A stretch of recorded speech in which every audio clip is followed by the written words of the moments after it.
Terus yang keempat, topo rasa sejati.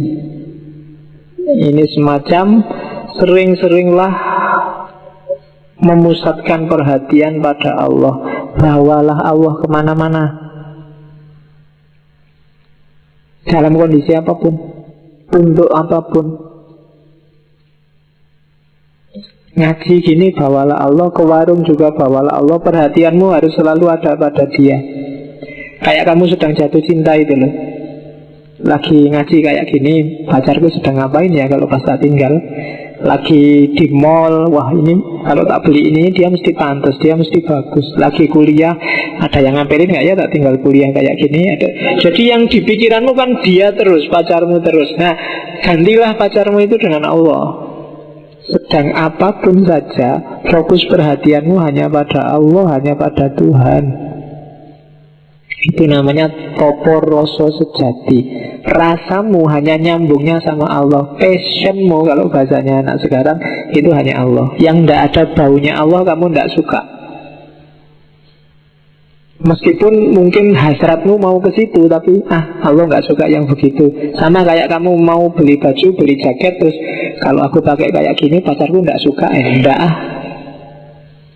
Itu namanya topo rasa tapi yang sejati. Dan yang sejati hanya Allah. Yang kelima, topo sukmo. Kalau topo sukmo itu membersihkan batin, menjernihkan hati, terus hidup harmonis dengan orang lain dan dengan sesama. Jadi gimana caranya kamu harmonis, tidak menang-menangan, tidak juga jadi kalah-kalahan, tidak zoliman au mazluman, tidak zolim, tidak juga diam saja kalau dizolimi. Hidup yang harmonis. Kita bagian dari alam semesta, tapi juga jadi khalifahnya alam semesta, menyeimbangkan kedudukan sebagai hambanya Allah, tapi juga sekaligus wakilnya Allah di muka bumi. Itu topo sukmo. Jadi hidup yang seimbang. Kita hamba sekaligus penguasa di level kita, karena kita wakilnya Allah. Jadi tulus ikhlas, batin jernih, harmonis. Yang keenam, topo cahyo. Ini levelnya lebih tinggi lagi. Begitu nyampe di level topo cahyo, semua kilauan dunia sudah nggak nyantol lagi di batin kita.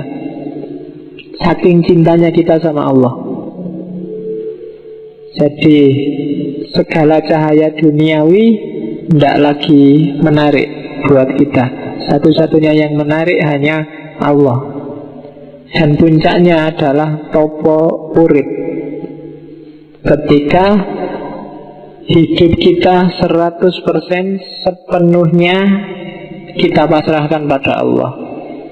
Bahkan di level beberapa sufi yang filosofis sampai aku hilang, yang ada hanya Allah. Sehingga kadang-kadang tercetus satu hat ana al-haq, akulah Allah, karena aku yang manusia itu sebenarnya tidak ada. Aku ada itu tidak ada, yang ada aku Allah. Dan itu level paling tinggi, namanya topo urip. Semakin tinggi kualitas kita, ya pamor ring kawula Gusti semakin bercahaya. Pamor itu kan semacam ada cahayanya. Semakin level kita naik, ya semakin cahayanya terang. Jadi kalau kita hanya bisa topo jasmani, ya cahayanya mungkin tidak terlalu terang. Topo budi lebih terang, topo hawa nafsu lebih terang lagi, terus sampai level paling puncak topo urip. Ketika topo urip, yang tersisa hanya cahayanya saja. Nah, itu serat pamoring kawula Gusti. Ini suluk kedua, suluk sukmo lelono, perjalanan jiwa. Saya ambil dua pupuh saja, dua bait saja, karena sukmo lelono memang isinya cuma dua bait. Ya, itu yang pertama. Mau tak baca Jawanya, cuma kuatire kamu ndak paham. Langsung Indonesia ya. Ya punapa yen wis kakekat estu lajeng sarengat itu syariat ya. Meskipun nanti kalau di Gadoloco itu dilecehkan habis-habisan. Sarengat itu bukan syariat, tapi nek sari jengat. Ya serius ini aku ndak bohong. Coba dibuka kitabnya Gadoloco itu, bahwa sarengat itu nek sari jengat. Ya. Yen saking pamanggih ulun tan wonten kang tinilar jir muktamad ing hadis ugi kasebut kat tanpa sarengat batal, sarak tanpa kat tan tadi. Ini sindirannya Ronggo Warsito pada kelompok batiniah yang tidak mau syariat. Apa kalau sudah hakikat lalu syariatnya ditinggal? Kalau menurutku tidak ada yang ditinggalkan. Jelas disebut dalam hadis hak tanpa syariat batal, syariat tanpa hak tidak jadi. Jadi ini pelajaran dari Ronggo Warsito bahwa sedalam apapun ilmu batin kita, syariatnya nggak boleh ditinggal. Sholat, wirid, zakat, puasa yang nggak boleh ditinggal. Kamu nggak boleh makomku kan wis dhuwur, nggak butuh sholat lagi. Ronggo Warsito aja yang ahli kebatinan sampai puncak juga bilang syariat nggak boleh ditinggal. Nggak boleh batin saja, harus ada lahirnya. Bahkan nggak cuma syariat dan hakikat, levelnya 4. Jadi aran Gusti yen kapisah temah mangke kakalihira sisik kang lempeng taksih ing kawruh sakawanira tunggal ngelmuning hiyang sarengat miyang torekot kakekat miwah makrifat punika kamil abdoli. Jadi menuju Tuhan, jika terpisah keduanya, syariat dan hakikat terpisah, malah akan kehilangan keduanya. Yang syariat saja atau yang hakikat saja sama-sama nggak akan dapat apa-apa. Kamu yang syariat saja tanpa hakikat itu formalitas, ibadahmu kayak orang olahraga. Kalau kamu hakikat saja tanpa syariat, itu sama kamu tiap hari apel, tiap hari SMS, tapi tidak jatuh cinta. Nggak ada gunanya. Jadi jangan syariat saja tanpa hakikat, jangan hakikat saja tanpa syariat. Yang benar masih harus diketahui penyatuan 4 perkara. Jadi sebenarnya ada 4, nggak cuma syariat sama hakikat. Ilmu syariat dan hakikat dan torekot, hakikat dan makrifat, itu baru sempurna. Nggak cuma 2 tapi 4. Syariat, torekot, hakikat, makrifat. Jadi orang yang menjalankan syariat harus ngerti torekotnya. Torekot itu jalannya, metodenya. Kalau syariat dan torekotnya sudah benar, dia akan nyampe ke hakikat. Kalau dia sudah paham hakikat, maka dia akan makrifat, terbuka kunci pengetahuan semuanya. Itu yang di Jawa disebut ngerti ilmu kasunyatan, hakikat kenyataan yang sejati, bukan yang palsu yang hanya tampil di depan mata. Jadi syariat itu fisiknya, torekot itu metodenya, hakikat itu temuannya, makrifat itu kesimpulannya. Kalau itu penelitian. Jadi syariat, torekot, Kalau syariat tanpa torekot itu teori, ya kan? Torekot itu kan kayak laku tadi. Torekot saya ikut gaya Syafi'i, Pak. Kalau kamu cuma apalan teorinya Syafi'i, itu baru syariat. Ketika kamu jalankan torekot itu kan dari kata-kata turuk, torik, jalan. Itulah torekot. Kalau jalanmu benar, kamu akan dapat pencerahan, hakikat. Ketika kamu nyampe hakikat ini, kamu dapat dampak implikasi. Kalau di tasawuf namanya dapat akhwal, anugerah dari Allah namanya makrifat. Jadi syariat, torekot, hakikat, makrifat. Syariat itu lautnya, torekot kapalnya, hakikat itu maksud perjalanannya, makrifat itu kamu sudah nyampe di pelabuhan. Oke, jadi dalam Islam, meskipun ini kebatinan, syariat, torekot, hakikat, makrifat, semuanya jalan. Oke, terus ini saya harus agak cepat-cepat, masih banyak materinya. Serat paling terkenal, serat Kolotito. Kalau di Joyoboyo, di Jongko Joyoboyo itu sebutannya bukan Kolotito tapi Kolobendu. Kolobendu itu berarti zaman ketika banyak bencana. Kalau Kolotito, Tido itu keraguan. Zaman ketika benar salah tidak jelas, itu Kolotito. Mungkin kayak hari ini kan Kolotito. Sing bener mana, yang salah mana kita tidak jelas. Zaman SBY kemarin banyak sekali bencana, itu zaman Kolobendu. Saya tidak tahu, harusnya siklusnya itu habis Kolobendu, Kolosubo. Tapi kok habis Kolobendu, Kolotito. Indonesia ritmenya sudah agak rusak. Harus ada yang memperbaiki roda tadi. Kalau enggak, kita dari Kolotito ketemu Kolobendu, terus ketemu Koloyugo, susah terus, enggak ada ketemunya. Coba dilihat bahasanya Ronggo Warsito.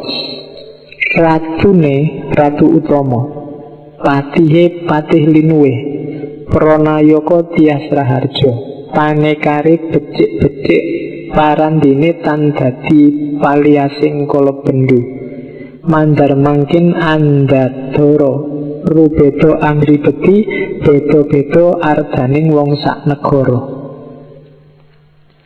Negara sebenarnya aparatnya luar biasa. Rajanya itu raja yang utama, kualitasnya luar biasa. Kurang apa Jokowi? Iya. Patihnya juga, Patih Linuwih, patihnya sangat berkualitas. Mbuh patih iki sapa? Jokowi apa Setyo Novanto apa sapa lah. Itu kan orang berkualitas semua, doktor KB, ada yang profesor. Semua anak buahnya baik, menteri-menterinya, staf-stafnya. Coba dicek, tidak ada orang bodoh sama sekali.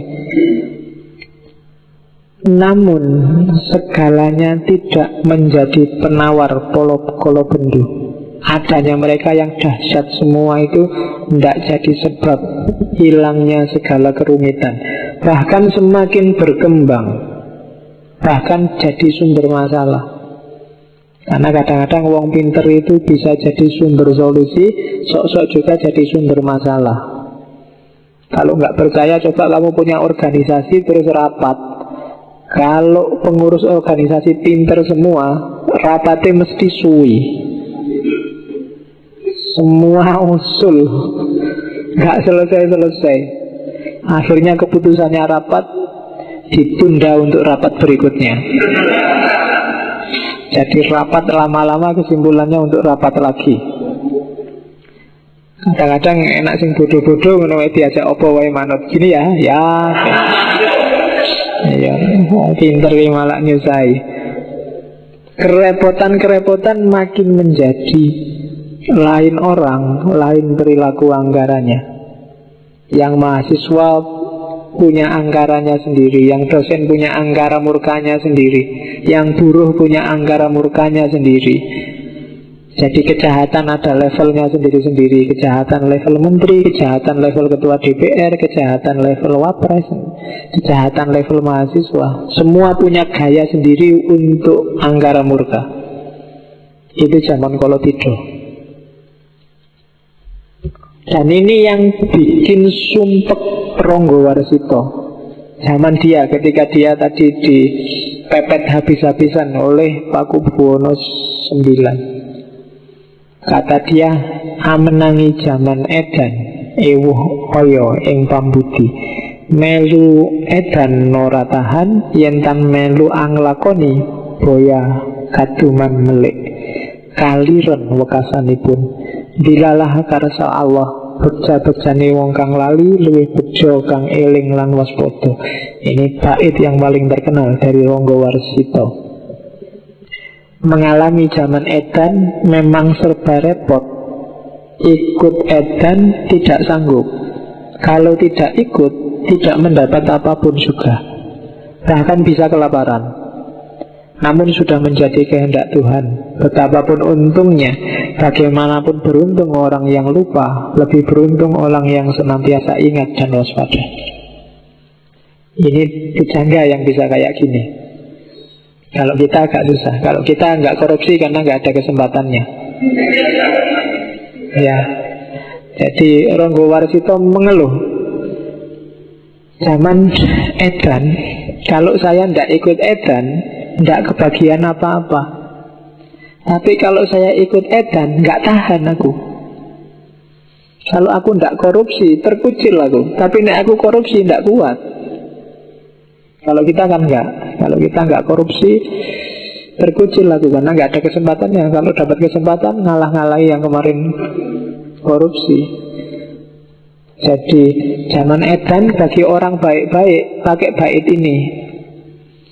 Bagi para pujangga yang jernih, dia pakai bait ini. Saya tidak tahu kalian layak enggak pakai bait ini. Karena biasanya ganjelannya yang bagian itu tadi, melu edan ora tahan. Ya kan, opo yo kalau kalian ikut edan tidak tahan. Jangan-jangan DNA-nya sudah DNA edan. Ketika tidak edan kamu nggak kuat, harus edan. Nah, kalau para pujangga alasannya tidak kuat aku. Jadi ya iso wae dia ikut edan, tapi tidak kuat saya edan. Tapi kalau tidak ikut kok ya tidak dapat jatah apa-apa, terpinggirkan. Tapi sudahlah, ikut sesuai kehendaknya Allah. Karena sesuai kehendaknya Allah itu, seuntung apapun orang yang edan, pasti lebih untung orang yang ingat dan waspada. Itu penjelasannya panjang lebar di banyak buku ada. Kontekstualkan dengan hidupmu sehari-hari.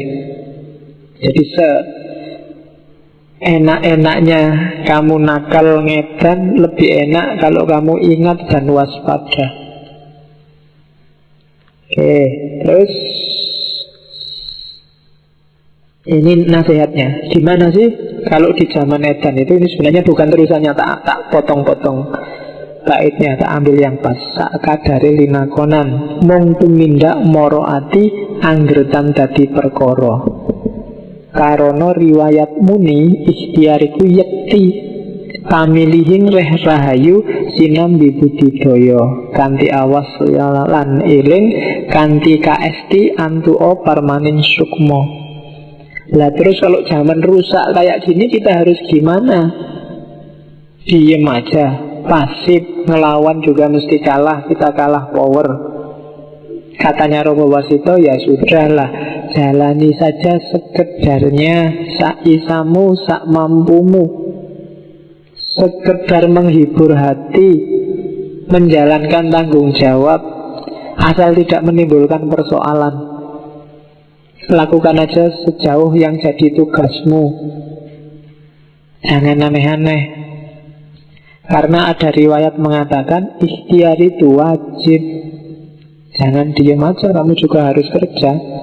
Yang PNS, yang mahasiswa, apalagi mahasiswa negeri, kalau dipikir-pikir kan mahasiswa negeri itu disubsidi oleh pemerintah. Subsidi pemerintah itu dari pajaknya rakyat, rakyat sengsara, dan itu sudah mungkin dikorupsi di mana-mana, dipotong, disunati di mana-mana.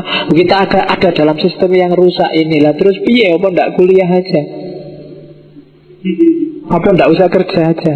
Susah aku ndak boleh jadi dosen aja misalnya. Terus mau ngapain? Katanya Rongga Warsito, ya sudahlah, jalani aja kewajibanmu apa adanya, asal jangan bikin yang aneh-aneh yang nambah persoalan. Ikhtiar itu wajib, namun juga harus milih jalan yang baik.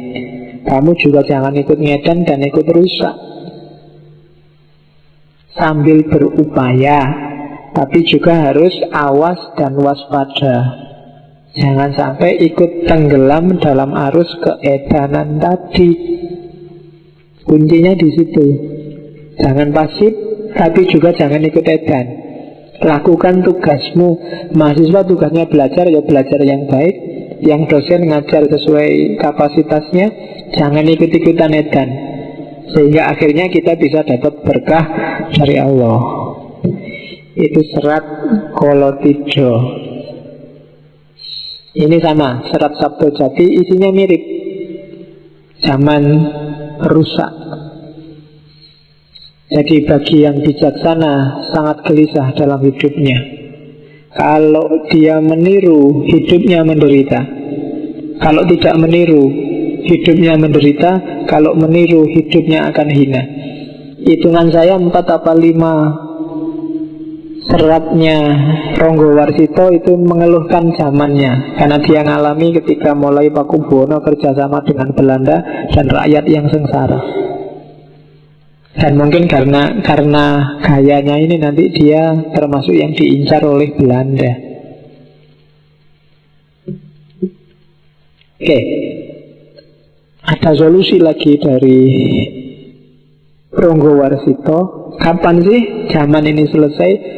Waluyone benjing yang wis ono wiku, memuji ngesti sawiji sabuk lebu lir majnun, gali betan tudang tuding anacahaken sakehing wong.